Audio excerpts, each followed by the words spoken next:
Que a graça e a paz de Deus, o Todo-Poderoso, e de nosso Senhor e Salvador Jesus Cristo seja com todos.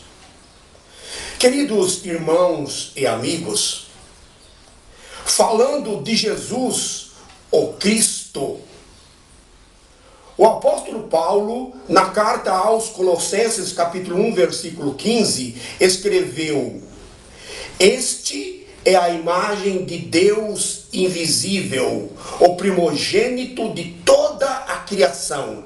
Repetindo o versículo, este é a imagem de Deus invisível, o primogênito de toda a criação. Baseando-se neste versículo bastante conhecido, as testemunhas de Jeová dizem que Jesus foi o primeiro de toda a criação a ser criado por Deus e que depois ajudou o Pai na criação de todo o resto. Portanto, está bem claro que as testemunhas de Jeová não acreditam que Jesus é Deus, ou não acreditam na divindade de Jesus. Entenderam bem? E quais são as prerrogativas de um Deus? Para ser Deus, tem que ser autoexistente. Para ser Deus tem que ser atemporal, não fazer parte de qualquer época ou tempo. Para ser Deus tem que ser eterno, soberano. Para ser Deus tem que ser onisciente, ter ciência de todas as coisas. Para ser Deus tem que ser onipresente, estar presente em todos os lugares ao mesmo tempo. Para ser Deus tem que ser criador, etc, etc. Queridos irmãos e amigos, todos nós sabemos que a palavra primogênito significa o primeiro a ser gerado. Primus significa primícia ou o que veio antes de todos. E gênitus, que significa gerado.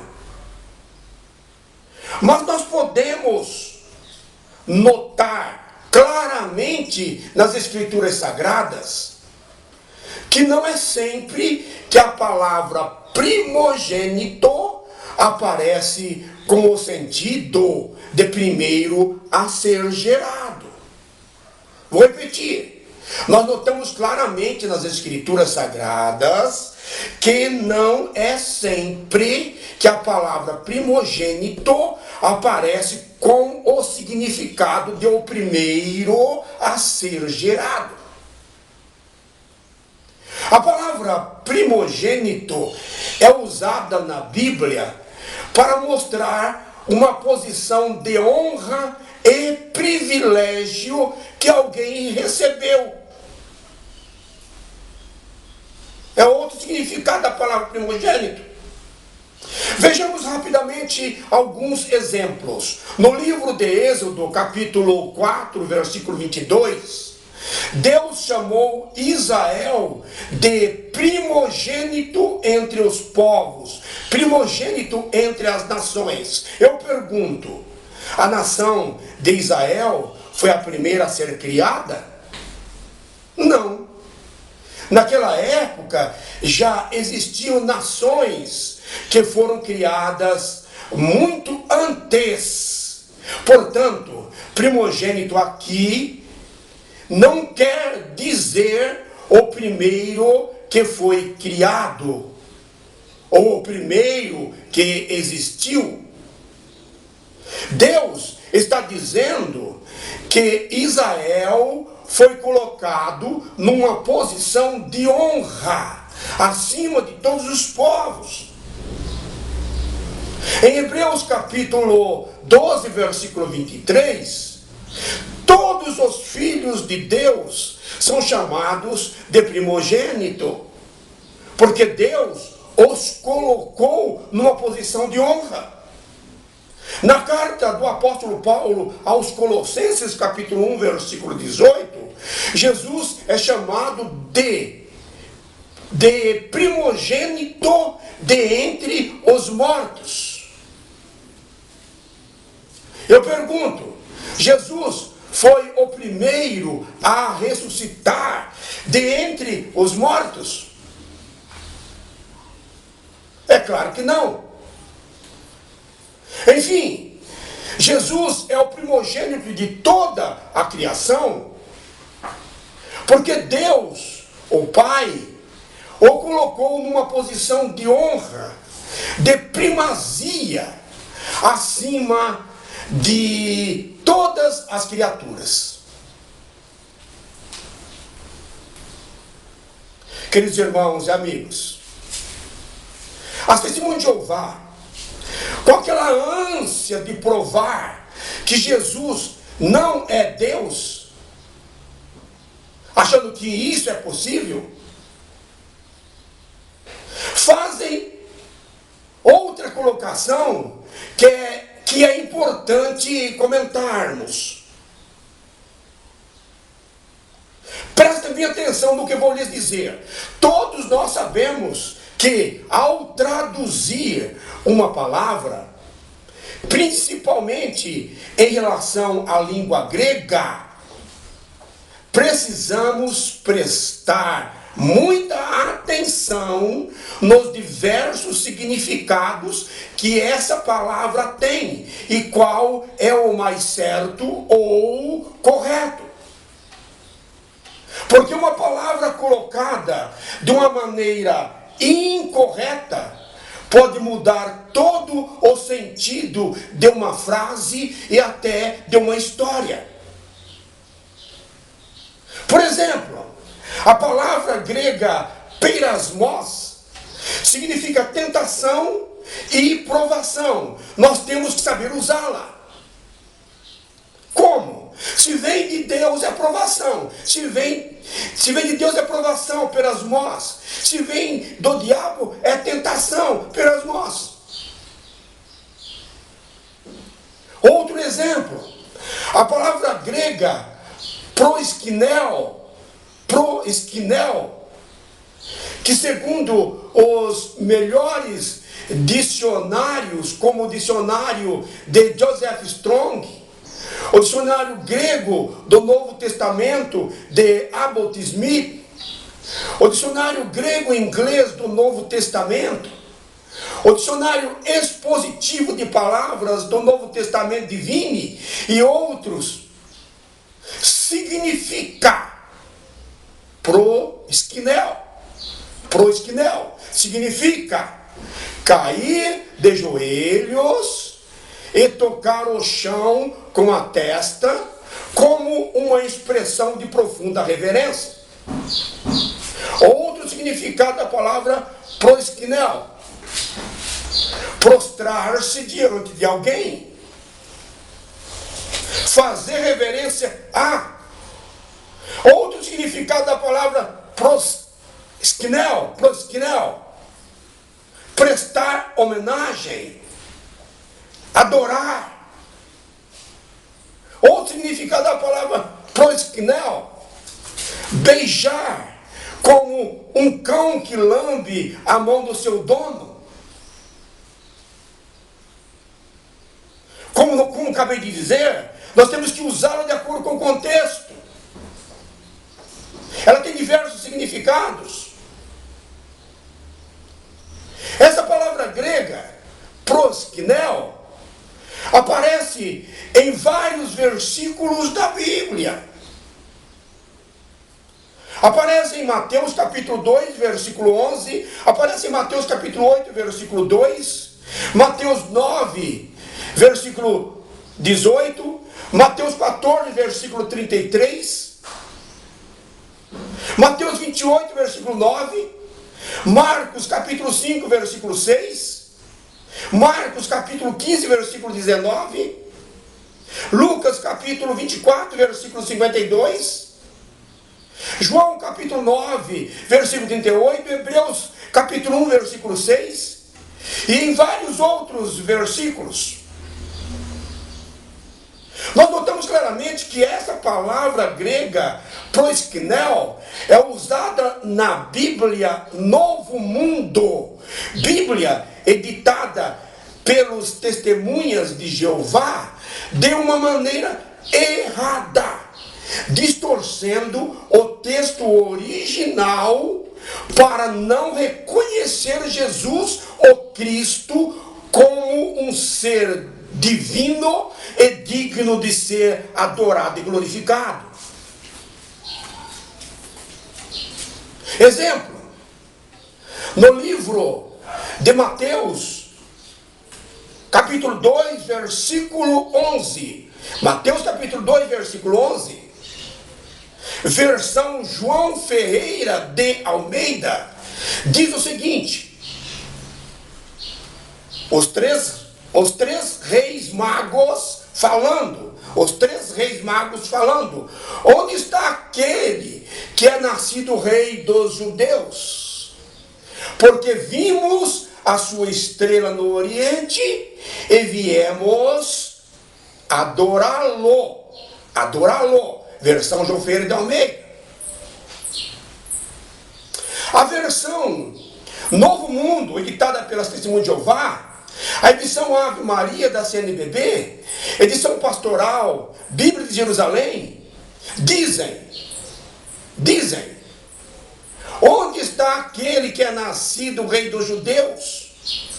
Porque vimos a sua estrela no oriente e viemos homenageá-lo.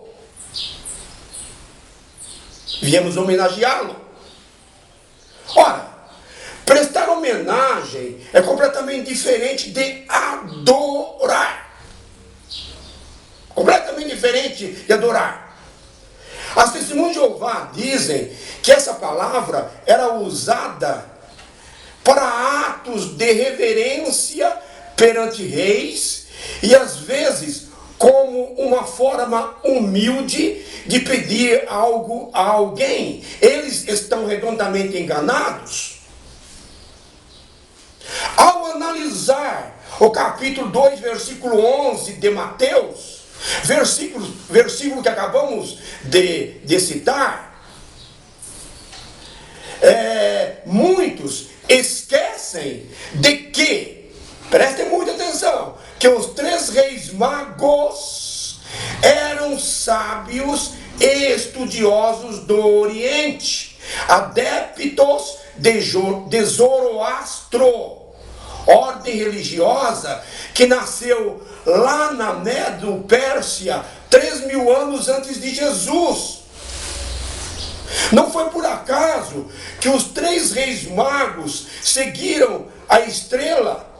Eles conheciam muito bem a profecia, sabiam que aquela estrela estava levando-os para um lugar onde estava o Rei dos Reis, o Senhor dos Senhores, e não apenas um simples rei. Então a palavra certa realmente é adorar, aqui no capítulo 2, versículo 11 de Mateus, e não prestar homenagem. Em relação aos outros versículos que citamos, é a mesma coisa. No próximo estudo nós comentaremos versículo por versículo. Em Mateus capítulo 24, versículo 36, Jesus, sendo questionado pelos seus discípulos, diz que o dia e a hora da vinda do Filho do Homem ninguém sabe, nem os anjos do céu, nem o Filho, senão o Pai. As Testemunhas de Jeová dizem que se Jesus fosse Deus, saberia de tudo, saberia de tudo isso, da vinda do Filho do Homem, do final dos tempos. Mas a explicação é muito simples. O apóstolo Paulo, na carta aos Filipenses, capítulo 2, versículo 7, diz que Jesus esvaziou-se totalmente totalmente assumindo a forma de servo, tornando-se em semelhança de homem e reconhecido em figura humana. Sendo assim, Jesus estava sujeito às limitações humanas, porque ele era 100% Deus e 100% homem. Naquele momento, Jesus era homem. E como homem, realmente não sabia. No Evangelho segundo João, capítulo 14, versículo 28, Jesus disse que o Pai era maior do que ele. Baseando-se neste versículo, as testemunhas de Jeová dizem que Jesus não era Deus.